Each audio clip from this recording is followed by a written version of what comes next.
ही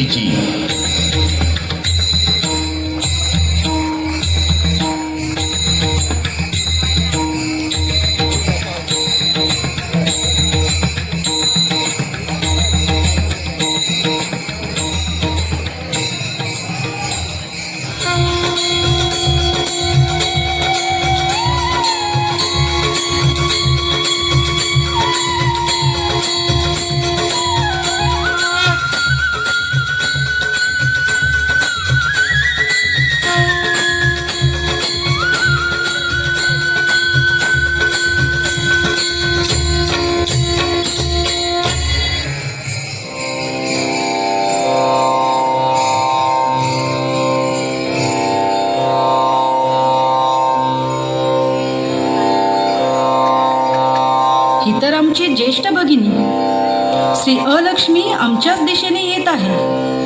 आम्हास तिला तिथेच थांबवावे लागेल. थांब ज्येष्ठा अलक्ष्मी, तिथेच थांब. स्वामी विश्राम करत आहेत. मला एक सांग, तू इथे विष्णू लोकात काय करत आहेस?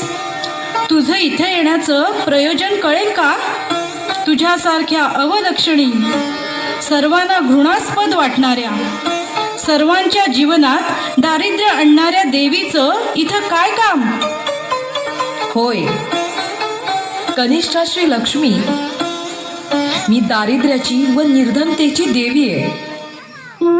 अवदसा म्हणून सर्वांनीच आम्हाला अवहेललं आहे. सर्वजण आमचा तिरस्कार करतात. आमचा जन्म कोणासाठी आणि कशासाठी झालाय हेच आम्हास कळेल असं झालंय. पृथ्वी तलावर आम्हास कुठेच थारा नाही, म्हणून अखेरीस आम्ही जगत पालनहारी भगवान श्री विष्णू यांना शरण आलो आहोत.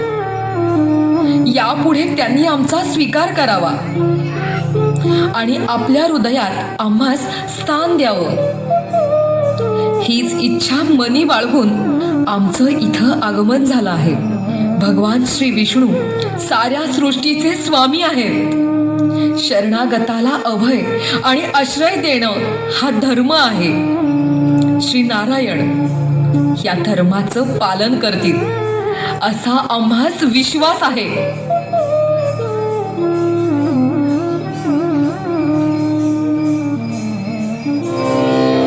कोण? ज्येष्ठा श्री अलक्ष्मी देवी.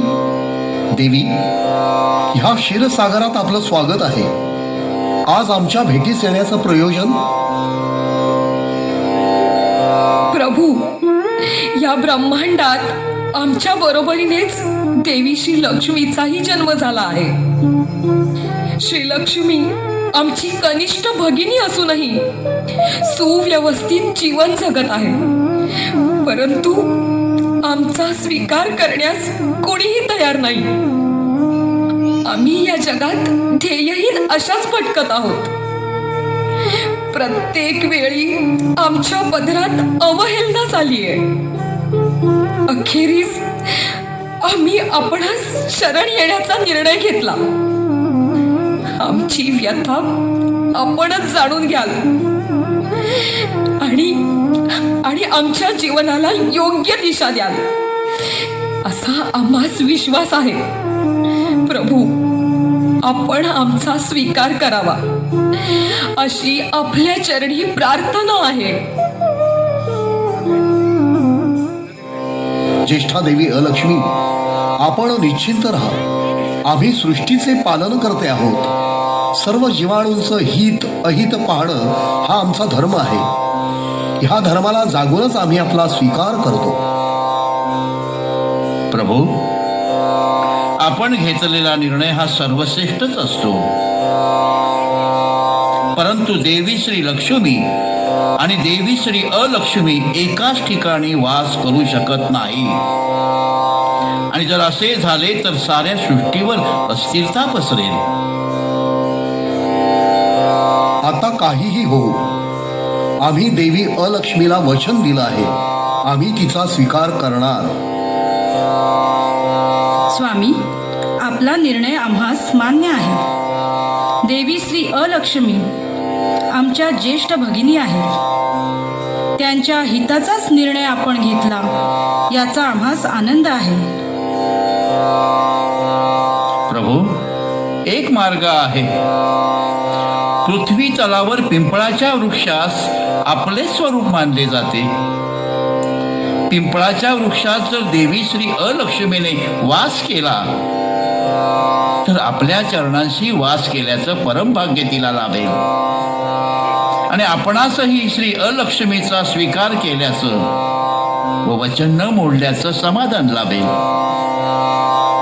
अवश्य शनिदेव, आपण सुचविलेला मार्ग योग्य आणि सत्याच्या दिशेनेच जाणार आहे. यामुळे सृष्टीच्या समतोलाचे नियमही मोडले जाणार नाहीत. देवी अलक्ष्मी यापुढे आपले वास्तव्य वृक्षराज पिंपळाच्या मुळांशी म्हणजेच आमच्या चरणांपाशी असेल. दिवसा देवी लक्ष्मी तेथे वास करतील आणि आपण रात्रीच्या समयी.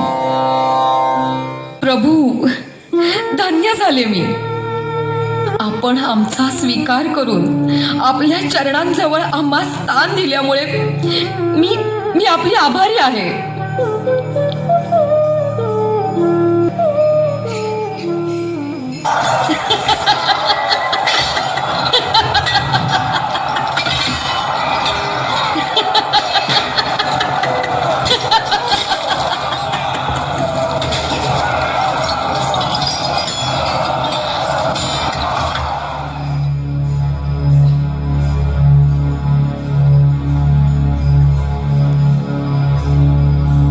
ज्येष्ठा, इतक्या युगानंतर पुनश्च या ठिकाणी येण्याचं आपलं प्रयोजन कळेल का?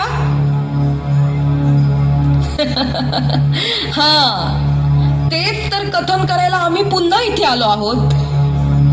लक्ष्मी, सर्व जग तुझं गुणगान गातं आणि आज इतक्या युगानंतरही आमच्या वाट्यास फक्त आणि फक्त तिरस्कारच आलाय.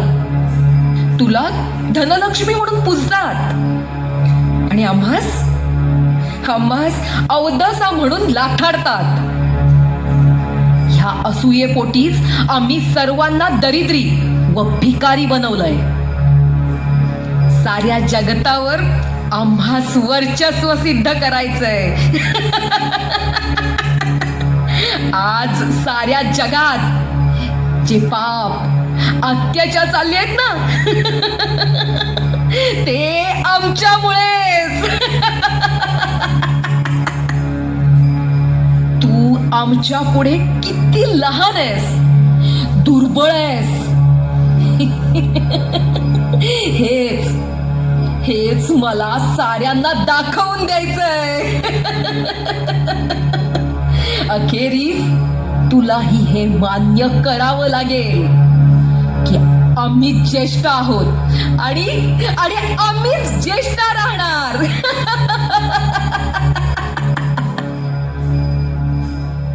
अलक्ष्मी, चुकतेस तू. लोकांना त्रास देऊन, पीडित करून, त्यांचा छळ करून, त्यांना निर्धन व दरिद्री बनवून कुणीही कधीही महान होत नाही. लोक तर नेहमी हीच इच्छा व्यक्त करतात की त्यांच्या जीवनात तुझी म्हणजेच अवदसेची सावलीही पडू नये. पृथ्वी तलावरील प्रत्येक मानव प्राणी हीच प्रार्थना करतो की मी सदैव त्यांच्या घरात वास करावा. एवढंच कशाला, तिन्ही सांजेला घराघरातून निरंजन प्रज्वलित होतं तेव्हा छोटी बालकं हीच प्रार्थना करतात. घरातील पीडा बाहेर जाओ, बाहेरची लक्ष्मी घरात येऊ. घरातील पीडा बाहेर जाओ, बाहेरची लक्ष्मी घरात येऊ. बाहेरची लक्ष्मी घरात येऊ. आता पुढं ऐक. मला सांग, या जगात तुझा कोणी भक्त आहे का जो तुझी पूजा करील? आता पुढे ऐक. शनी भक्त राजा सुरसेन आमचा असा भक्त आहे की जो प्रत्येक दीपावलीला आमच्या कृपेसाठी महालक्ष्मी अखंड पाठाचं आयोजन करतो. म्हणूनच राजा शूरसेनवरती आमची अखंड कृपा राहिली आहे.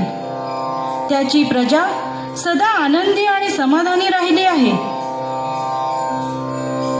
लक्ष्मी, माझा कुणी भक्त असो वा नसो, पण तुझ्या कृपेस पात्र असलेल्या राजा सूरसेनचा मी सर्वनाश करेन. त्याच्या प्रजेत यादवी माजवेन. दीपावलीच्या दिवशी तुझा अखंड पाठ करणं तर दूरच, पण राजा कंगाल होऊन दारोदार भीक मागेल.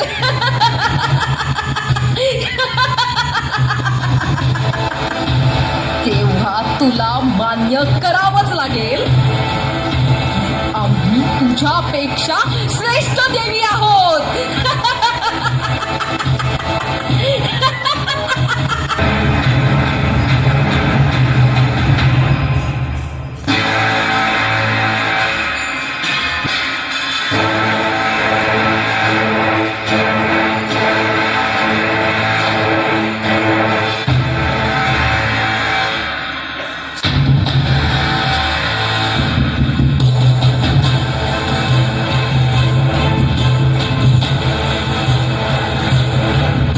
राजा सुरसेन, आजच आम्ही तुमच्या जीवनात प्रवेश करणार आहोत.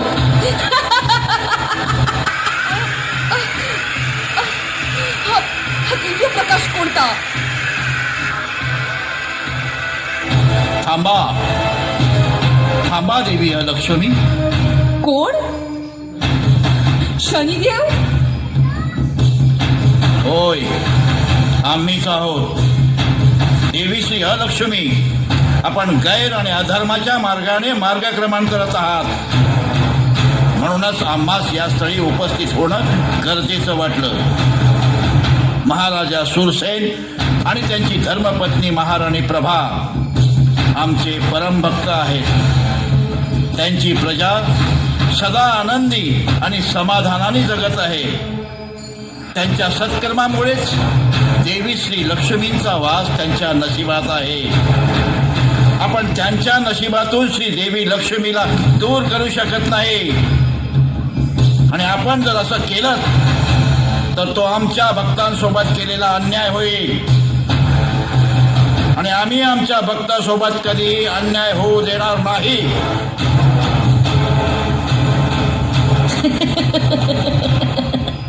न्यायदेवता शनी महाराज, हा आपला भ्रम आहे.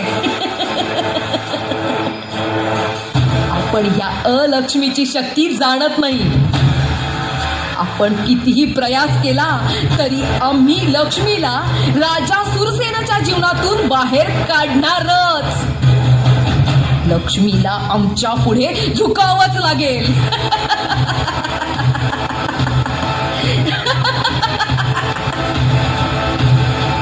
देवी अलक्ष्मी, हे कदापि संभव नाही. राजा सुरसेन आणि त्यांच्या धर्मपत्नी महाराणी प्रभादेवी यांच्या आव्हानाशिवाय आम्ही आपणास त्यांच्या जीवनात प्रवेश करू देणार नाही. ठीक आहे न्यायदेवता शनिदेव, आता आपण पहाच. राजा सुरसेन आणि महाराणी प्रभादेवी दोन्ही उभयंता आमची पूजा करून स्वतः आम्हाला त्यांच्या जीवनात येण्याचं आमंत्रण देतील. येते मी.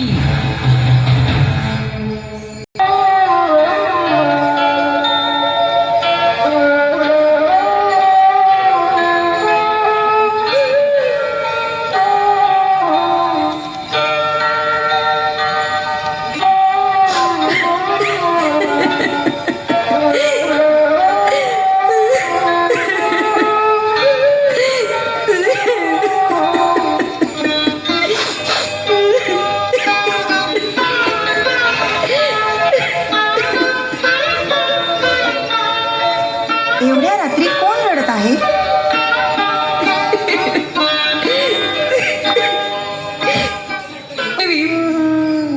मी देवी लक्ष्मीची बहीण आहे. खूप तहान लागली आहे. तुम्ही मला कृपा करून जल देता का? बाहेर असलेल्या पिंपळाच्या वृक्षात वास आहे. वृक्षाला जल अर्पण केल्यास ते मला मिळेल व माझी तहान भागेल.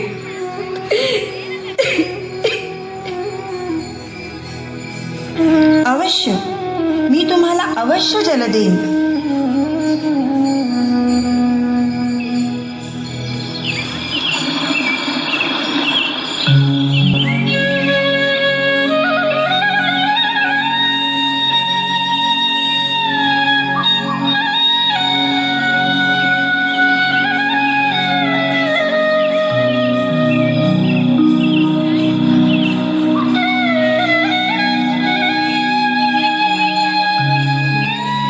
देवी, आपण कोण आहात?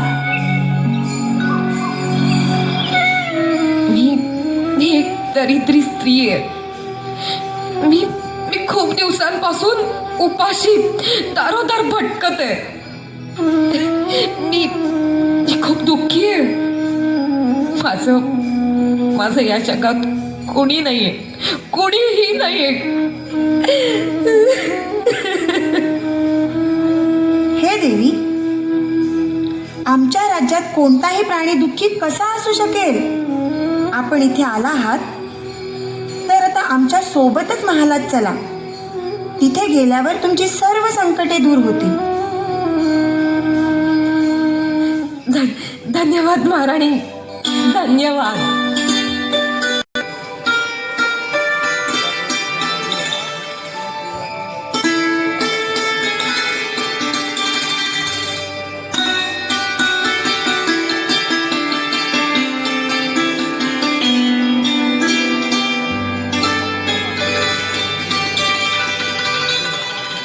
महाराणी, आपण कोठे गेला होता? आम्ही संपूर्ण महाल शोधला, परंतु तुम्ही कोठेच दिसला नाही. आपल्याला पूजा करायची आहे. पंडितजी सुद्धा आले. आम्ही बाहेर पिंपळाच्या वृक्षाची पूजा करून त्यास जल अर्पण करण्यास गेलो होतो. महाराणी, हा तर खूप मोठा अनर्थ झाला. देवी, आपण तिन्ही सांजेला ज्या पिंपळ वृक्षास जल अर्पण केले तिथे रात्रीच्या समयी देवी श्री लक्ष्मीची बहीण देवी श्री अलक्ष्मीचा वास असतो. अलक्ष्मी म्हणजे दारिद्र्य आणि निर्धनतेची देवता. तिला जल अर्पण करून आपण अवदसेला आपल्या जीवनात पदार्पण करण्याचे आमंत्रण देऊन आला आहात. महाराज, आमच्या हातून अनावधानाने हे कर्म घडले आहे. क्षमा असावी. महाराणी, आपण दुःखी होऊ नका. आम्ही आमच्या सत्कर्माने देवी श्री लक्ष्मीला नाराज होऊ देणार नाही. आणि आपणास हे उत्तमरित्या ज्ञात आहे की आपण न्यायदेवता श्री शनिदेवाचे परमभक्त आहोत. शनिदेव आपल्या भक्तांवर कधीही अन्याय होऊ देत नाहीत. होय महाराज, शनिदेव आपले रक्षण करतील. ते आपल्यावर अन्याय होऊ देणार नाहीत. महाराणी, आपण निश्चिंत राहा. महाराणी, या देवी कोण आहेत? ही एक दुःखी स्त्री आहे. हिचं या जगात कुणीही नाही. म्हणूनच आम्ही हिला आमच्यासोबत महालात घेऊन आलो आहोत. महाराणी, आमच्या गैरहजेरीत आपण हे उत्तम कार्य केले आहे. दीन दुबळ्यांना सहाय्य करणे हे आम्ही आमचे धर्मकार्य समजतो. आपणही तसंच आचरण केलं. आम्हाला आपला अभिमान आहे. भ्राता धर्मसेन, आपण या देवीची राजमहालात राहण्याची चोख व्यवस्था करावी. होय महाराज, या देवी. महाराणी, तुम्ही पूजेला बसण्याची तयारी करा. जसा दीपावलीचा दिवस जवळ येतो तसतसे अलक्ष्मी राजा धर्मसेनच्या मनात आपले स्थान निर्माण करण्याचा प्रयत्न करत असते. आणि एक दिवस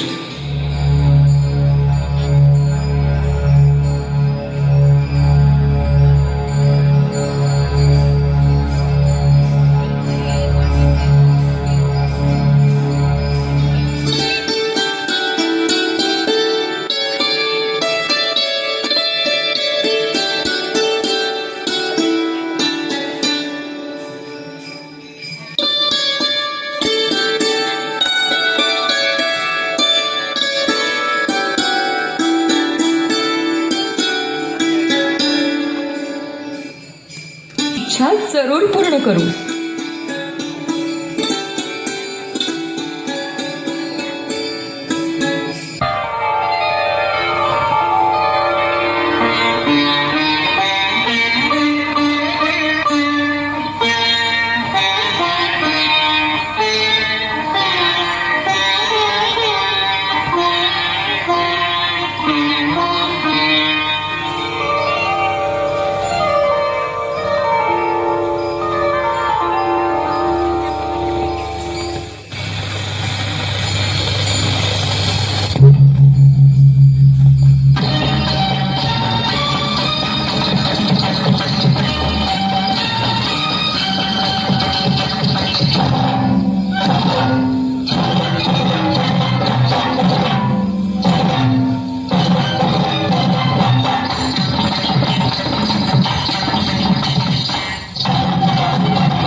देवी, आम्ही आपल्या नृत्यावर खूप खुश आहोत.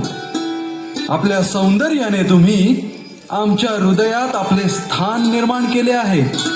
आम्ही तुमच्याशी विवाह करू इच्छितो. थांबा राजन, आमचा स्वीकार कोणताही सामान्य माणूस करूच शकत नाही. देवी, आम्ही सामान्य प्रजाजन नाही, तर महाराज सूरसेनांचे धाकटे बंधू आहोत. आम्ही आपल्यावर अतीव प्रेम करतो आणि आपणास प्राप्त करण्यासाठी कोणतीही किंमत मोजू शकतो. तर मग राजन, आमच्याशी विवाह करण्यापूर्वी आपणास एक विशेष कार्य करावं लागेल. विशेष कार्य कोणतं देवी? राजन, आपण महाराजांचे कनिष्ठ बंधू आहात, परंतु आपणास या राज्याचे काहीच अधिकार नाही. सर्व प्रजा महाराज सुरसेनाचाच जय जयकार करताना दिसते. आपण पराक्रमी आहात, पण आपल्या नावाचा साधा उल्लेखही होताना दिसत नाही. राजन, आपण जेव्हा आपल्या ज्येष्ठ बंधूंना या सिंहासनावरून हटवून या सिंहासनाचे राजाधिराज व्हाल, तेव्हाच आपणाशी विवाह करण्याचा आम्ही विचार करू. अन्यथा कदापि नाही. एवढंच ना? या राज्याचे आम्ही महाधिपती झाल्यावर आपण आमच्याशी विवाहबद्ध व्हाल ना? अवश्य अवश्य येतो आम्ही.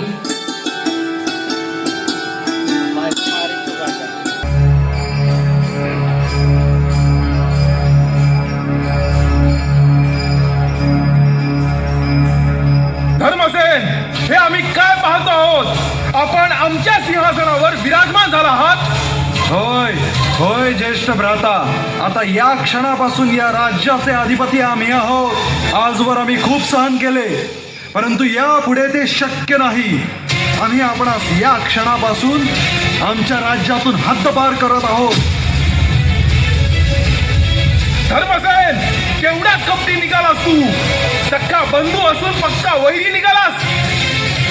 भ्राता सुरसेन, आम्हास काही ऐकायचे नाही आहे. आपण त्वरेने हे राज्य सोडून निघून जा, नाहीतर आमच्या सोबत युद्धास सामोरे जा.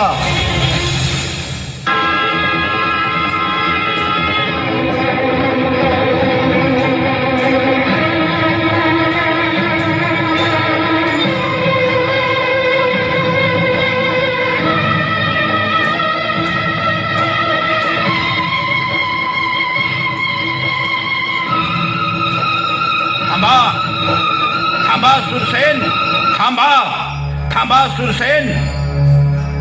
कोण आपण? धर्म आणि न्यायाचा रक्षक शनिदेव. राजा सुरसेन, आपण महाराणी प्रभादेवींना सोबत घेऊन काही काळासाठी हे राज्य सोडून दूरवर निघून जा. प्रभू, आमचं जीवन वाचून आपण आमच्यावर जे उपकार केले आहेत ते सदैव आमच्या स्मरणात राहतील.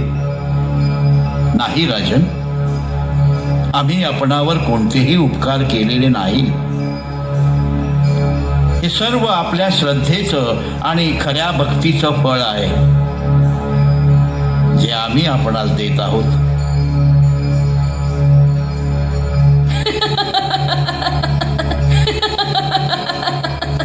शनिदेव, आता आपल्या ध्यानी आलं असेल की देवी लक्ष्मीपेक्षा आम्हीच श्रेष्ठ आहोत.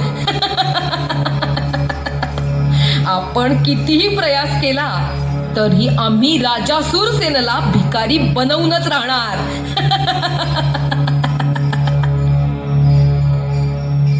महाराज, हे सर्व आमच्यामुळे झालं.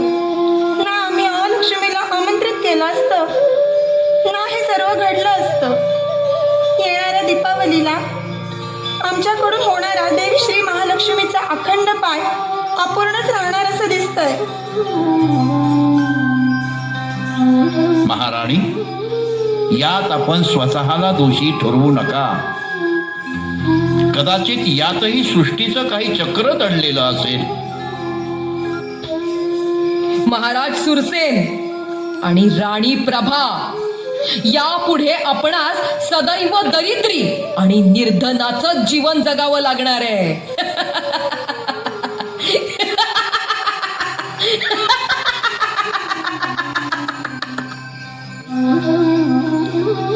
महाराणी, आपले आणि ह्या राज्याचे आता काहीच ऋणानुबंध उरलेले नाहीत.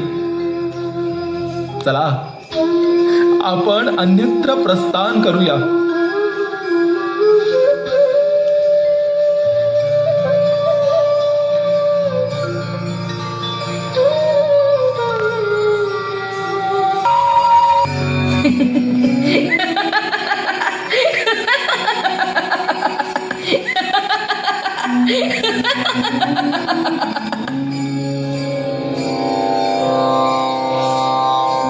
कोण?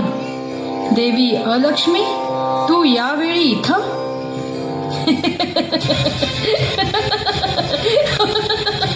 होय, मीच.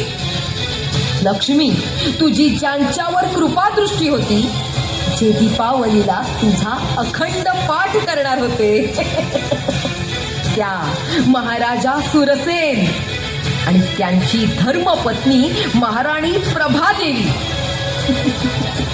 यांना मी कायमच दरिद्री बनवलंय. माझ्याच अवकृपेमुळे ते आज दारोदार भीक मागत हिंडत आहेत.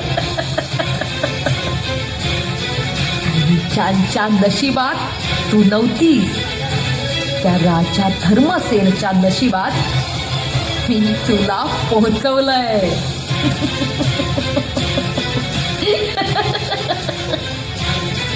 राजा धर्मसेन आता महाराज बनले आहेत आणि त्यांच्याशी विवाह करून मी लवकरच त्यांच्या राज्याची महाराणी बनणार आहे.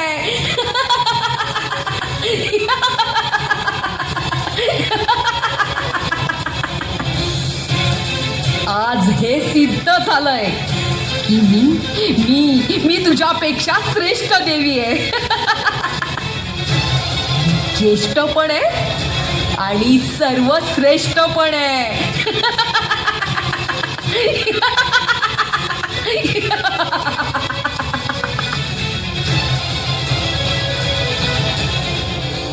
ज्येष्ठा देवी अलक्ष्मी, तुला काय वाटले? हे सर्व अधर्म करून तू जिंकली आहेस? अजून अधर्म आणि पापाचा न्याय होणे बाकी आहे. राहता राहिला प्रश्न माझ्या दीपावलीच्या अखंड पाठाचा, तर तो महाराणी प्रभादेवींकडून पूर्ण होणारच. अजूनही महाराणी प्रभा यांच्या हातात माझा अखंड दीप तेवत आहे.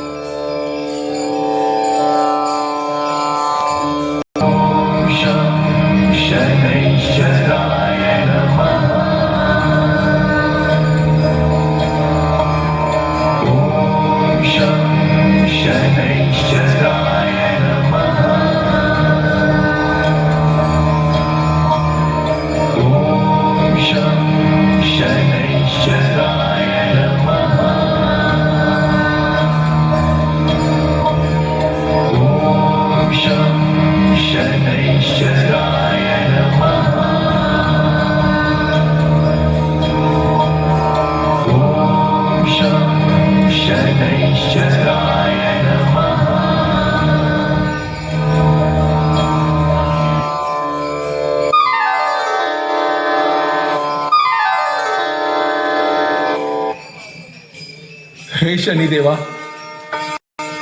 आमच्याकडून असा कोणता अपराध घडला आहे ज्याची आम्हाला एवढी कठोर शिक्षा मिळत आहे? आमचा भाऊच आमचा शत्रू झाला आहे. आम्ही एका क्षणात राज निवारण करण्याची वेळ आली आहे. देवी अलक्ष्मी, पिंपळाच्या वृक्षाचा आधार घेऊन तू राजा सुरसेनांशी कपट केलं आहेस, परंतु आता हाच पिंपळ वृक्ष त्यांच्या सोबत न्याय करेल.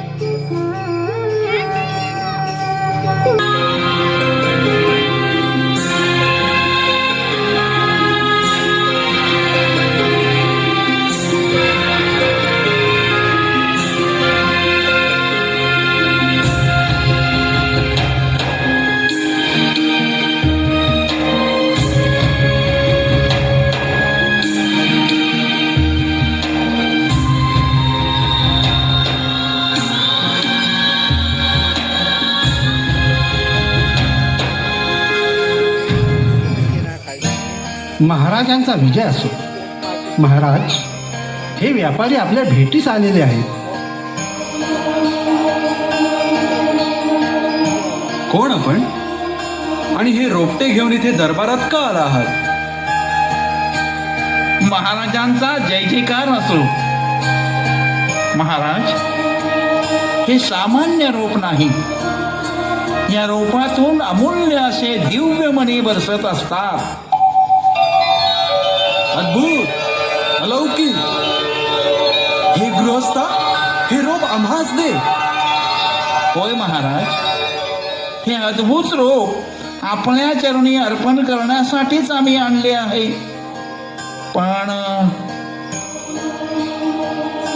पण काय, थांबलात का? महाराज, क्षमा असावी. आम्ही व्यापारी लोक, वस्तूंचा क्रय विक्रय करणं हा आमचा व्यवसाय, आणि आमच्याजवळ हे एकच रोप आहे. त्यामुळे त्याची योग्य किंमत आम्हास मिळावी हीच अपेक्षा आहे. ठीक आहे, या अद्भुत रोपाची जी काही किंमत आहे ती देण्यास आम्ही तयार आहोत. किती धन आम्हास द्यावे लागेल ते सांगा. महाराज, या रोपाच्या वजना इतकं सुवर्ण तोलून आम्हास देण्यात यावे. थांबा महाराज, हा व्यापारी आपणास फसवण्याचा प्रयत्न करत आहे. हा आपली दिशाभूल करत आहे. आपण शांत राहा देवी. आम्ही या पिंपळ वृक्षाचा चमत्कार आमच्या डोळ्यांनी पाहिला आहे.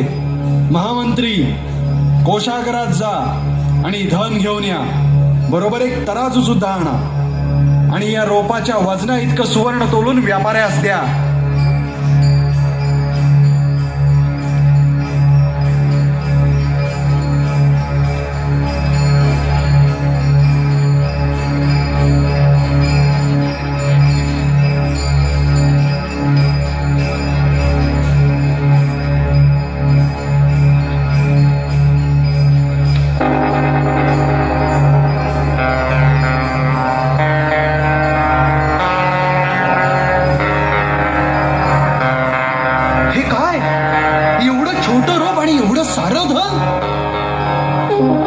महाराज, मी आपणास सुरुवातीसच कथन केलं होतं की हे साधारण रोप नाही.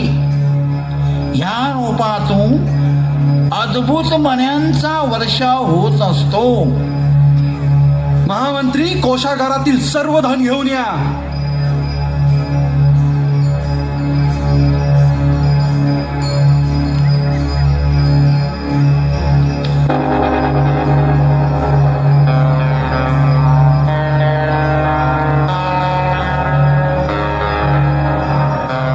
व्यापारी, आता आम्ही काय करावं? आमच्या जवळचं सर्व धन संपलं आहे. महाराज, आपण जर आपला राजमुकुट काढून या तराजूत ठेवलात तर कदाचित तराजू समतोल होईल.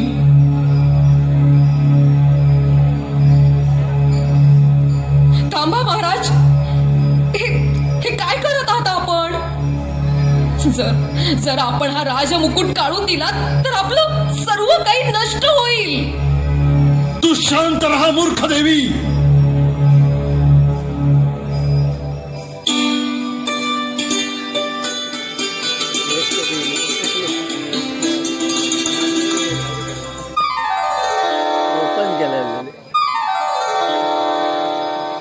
ही दरिद्री स्त्री कोण आहे?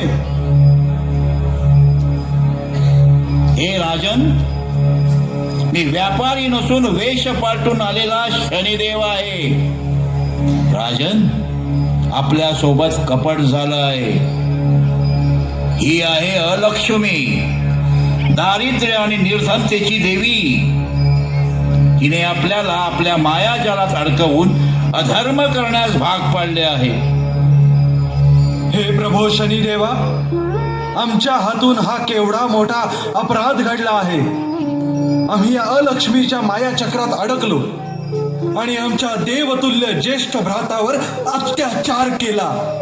आम्ही पापी आहोत. या जगात जीवित राहण्याचा आम्हास कोणताही अधिकार नाही. थांबा राजन, जीवन संपवल्याने पापाचं प्रायश्चित्त होत नाही.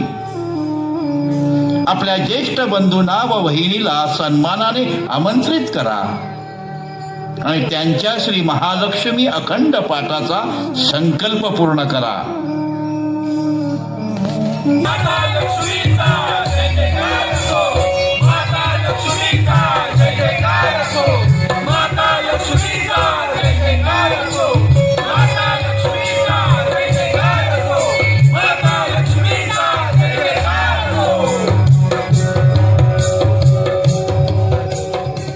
देवी अलक्ष्मी, कोणत्याही गोष्टीची लालसा ही अतिशय वाईट असते. आज आम्ही आपल्या अहंकाराला दंडित करून आपलं अस्तित्व ह्या जगातून कायमचं मिटवून टाकू.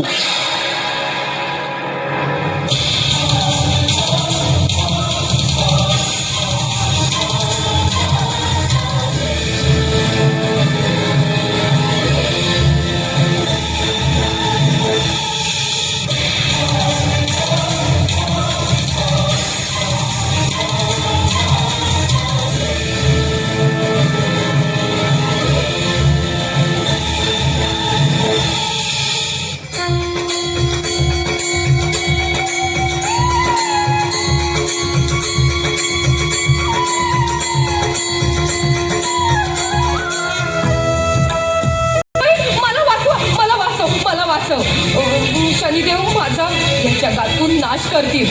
शनिदेवांच्या शिक्षेपासून माझं रक्षण कर बहिणी, माझं रक्षण कर. शनिदेव मला क्षमा करा, मला क्षमा करा. मी स्वीकार करते की लक्ष्मी माझ्यापेक्षा श्रेष्ठ आहे. सर्वजण लक्ष्मीचीच मनोकामना करतात.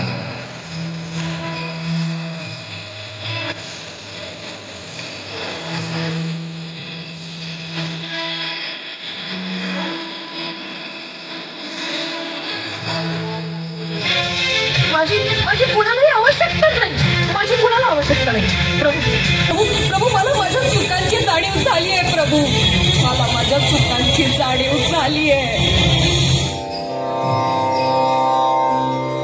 हो शनिदेव, आपण यांना क्षमा करा. यांना आपल्या चुकीची जाणीव झाली आहे, तेव्हा कृपा करून यांना क्षमा करा. कारण जर अलक्ष्मीचा अंत झाला तर लक्ष्मीचे महत्व कोण ओळखू शकेल? अलक्ष्मी आहे म्हणूनच लक्ष्मीला महत्व आहे. जर लोक निर्धन नसतील तर धनाचे महत्व कोण समजून घेणार? देवी, तुमचे विचार उत्तम आहेत, परंतु देवी अलक्ष्मीला आम्ही शिक्षा नक्कीच देऊ. आज आम्ही देवी अलक्ष्मीला दंडित करतो. आजपासून त्यांचा वास त्याच ठिकाणी असेल जिथे पाप, अधर्म आणि असत्य आहे. फक्त शुक्रवारच्या रात्रीच देवी अलक्ष्मीचा वास पिंपळाच्या वृक्षात असेल. जो कोणी मनुष्य सकाळी पाण्याने पिंपळाच्या वृक्षाला सिंचन करून धूप दीप लावून पिंपळाची पूजा करेल, त्यावर देवी लक्ष्मीची नेहमी कृपा राहील.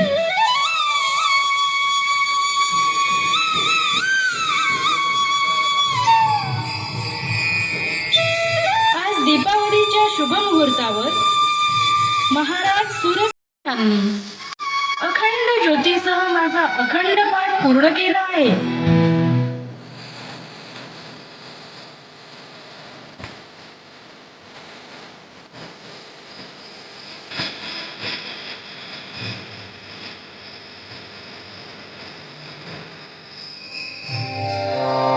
शनिदेव, आजपासून पिंपळाच्या वृक्षात प्रत्येक शनिवारी फक्त तुमचाच वास असेल आणि त्या दिवशी जो कोणी पिंपळाच्या वृक्षाची पूजा करेल त्यावर देवी लक्ष्मीची विशेष कृपा होईल आणि त्याला अलक्ष्मीचा कधीही सामना करावा लागणार नाही.